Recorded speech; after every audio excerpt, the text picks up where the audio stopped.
जी, अस्सलाम वालेकुम। स्टूडेंट्स, आज हम पढ़ेंगे diversity and magnitude of organic compounds. ये डाइवर्सिटी का मीनिंग होगा वैरायटी यानी डिफरेंट टाइप्स के ऑर्गेनिक कंपाउंड्स, और मैग्नीट्यूड मीन बहुत ज्यादा। कितने ज्यादा लिखा है? More than 10 million. तो फिर इस टॉपिक को पढ़ते हैं। There are total 118 elements known today.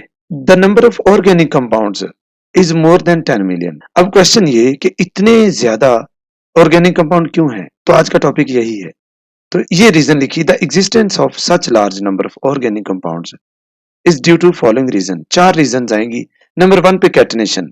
तो कैटनेशन का मतलब कि ये है कि कार्बन एटम्स एक दूसरे के साथ देखिए बांड बना के लॉन्ग चेन, चाहे वो स्ट्रेट हो चाहे ब्रांच्ड हो, यानी एक दूसरे से लिंक हो जाते हैं। तो इसी को कहते हैं कैटनेशन। लिखा है the main reason for the existence of large number of organic compounds is that carbon atoms can link with one another by means of covalent bonds to form long chains or rings of carbon atom। तो ये जो इतने ज्यादा है ना 10 million, उसकी पहली वजह पढ़ ली, कैटनेशन। अब इस कैटनेशन की डेफिनेशन हम पढ़ेंगे। ये भी वही है, the ability of carbon atoms to link with other carbon atoms to form long chains and large rings is called catenation. और अब हम ये पढ़ेंगे कि ये जो कार्बन एटम है ये कैटनेशन क्यों शो करता है। लिखा है two basic conditions for an element to exhibit catenation are. Number one, valency. Element should have valency 2 और ग्रेटर देन 2। तो हम पढ़ रहे थे कार्बन, तो कार्बन की वैलेंसी कितनी है? 4। तो ये वैलेंसी वाला टेस्ट पास हो गया। ये वैलेंसी की वजह से कार्बन में कैटनेशन होती है। Second, bonds. देखिए इधर ये लिखा है कार्बन कार्बन जो बॉन्ड है इसकी स्ट्रेंथ बहुत ज्यादा है, 355 किलो जूल है। और जो कार्बन ऑक्सीजन बॉन्ड है वो 351 है। तो पता चला ये जो कार्बन ने कार्बन के साथ बॉन्ड बनाया उसकी एनर्जी ज्यादा है और वो स्ट्रॉन्ग बॉन्ड है, जबकि कार्बन ने जो अदर एलिमेंट ऑक्सीजन के साथ बॉन्ड बनाया उसकी एनर्जी 351 है, कम है। इस वजह से ये जो कार्बन है ये कैटनेशन यानी लॉन्ग चेन्स बनाते हैं, एक दूसरे के साथ बॉन्ड बनाना प्रेफर करते हैं। तो यही सेकंड रीजन है, bonds made by an element with its own atoms should be stronger. तो आपने देख लिया ये स्ट्रॉन्गर है, 355 एनर्जी वाला है। और ये, हाँ जी सॉरी वो मसला हो रहा था। अच्छा, 355 किलो जूल है जबकि अदर के साथ वीक है, यानी with its own atoms should be stronger than the bonds made by the element with other atoms, specially यानी ऑक्सीजन के साथ। तो कार्बन ने ये टेस्ट भी पास कर लिया है कि इसका इट्स ओन एटम्स के साथ 355 और अदर के साथ यानी ऑक्सीजन के साथ 351 है। तो ये बॉन्ड ज्यादा स्ट्रॉन्ग है, इसलिए कार्बन में कैटनेशन होती है। और इस कैटनेशन की वजह से कार्बन के कंपाउंड्स बहुत ज्यादा होते हैं। और ये एक और क्वेश्चन है यहाँ से लेके यहाँ तक, ये अभी मैं नेक्स्ट टीच करने के बाद में इस पे आएंगे। सेकंड रीजन जो है इतने ज्यादा कंपाउंड्स की वो है आइसोमरिज्म। आइसोमरिज्म को पढ़ने से पहले हम आइसोमर्स देखेंगे। देखें जी, एक मोलेकुलर फार्मूला C5H12 है। इसी मोलेकुलर फार्मूला की स्ट्रक्चर देखें तो इस तरह, अगर तो स्ट्रेट होगा तो N पेंटेन है। अब देखें इधर अगर 4 लगे तो 5वीं ब्रांच बन गई, इसका नाम भी पेंटेन है बट ये आइसोपेंटेन है। और ये देखिए ये नियोपेंटेन, क्या हो रहा है कि 3 कार्बन एटम स्ट्रेट लाइन में है, तो 1 ब्रांच नीचे और 1 ऊपर है, यानी ब्रांच बन गई। देखा जाए इधर को भी 3 है और इधर को भी 3 है, यानी पता क्या चला कि ये जो एक कंपाउंड का फार्मूला C5H12 है इसको इसके डिफरेंट स्ट्रक्चर है 1 2 3। तो इसे कहते हैं आइसोमरिज्म, यानी एक कंपाउंड के 3 आइसोमर हैं। तो क्या लिखा है? The compounds are said to be isomers if they have same molecular formula but different structural formula. देखा आपने, मोलेकुलर फार्मूला सेम था, स्ट्रक्चर तीनों की डिफरेंट है।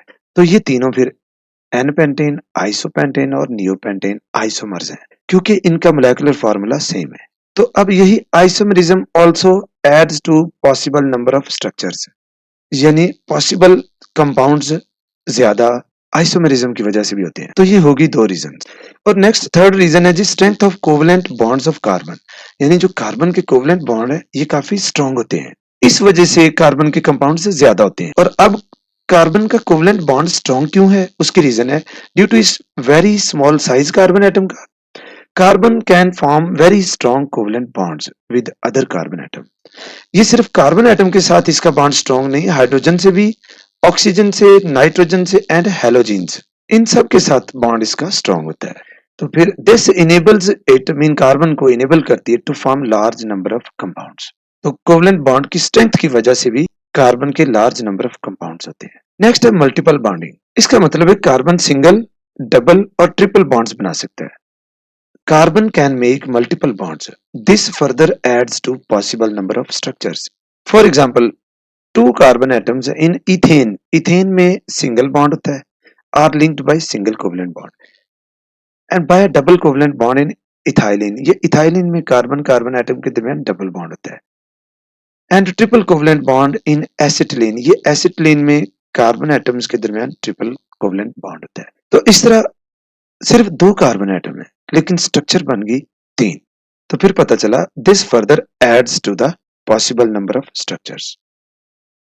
तो फिर वापस आते question, diversity mean different types आपने देख ली, मैग्नीट्यूड बहुत ज्यादा तादाद, और उसकी वजह चार थी। Number one catenation, number two isomerism, number three strength of covalent bond, और number four multiple bonding.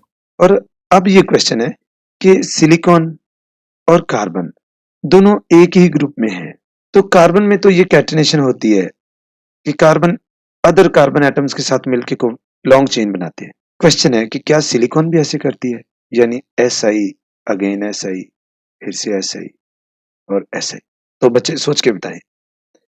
The answer is no, silicon ये काम नहीं करती। वजह क्या है? वजह यही है कि कार्बन का बॉन्ड स्ट्रांग है, आपने पढ़ा।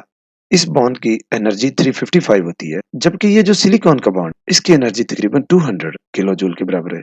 बल्कि इधर ही देखिए, ये सिलिकॉन का 200 किलो जूल है। देखिए सिलिकॉन सिलिकॉन बॉन्ड वीक है, बट यही सिलिकॉन जब ऑक्सीजन के साथ बॉन्ड बनाती है तो इसकी स्ट्रेंथ बहुत ज्यादा होती है।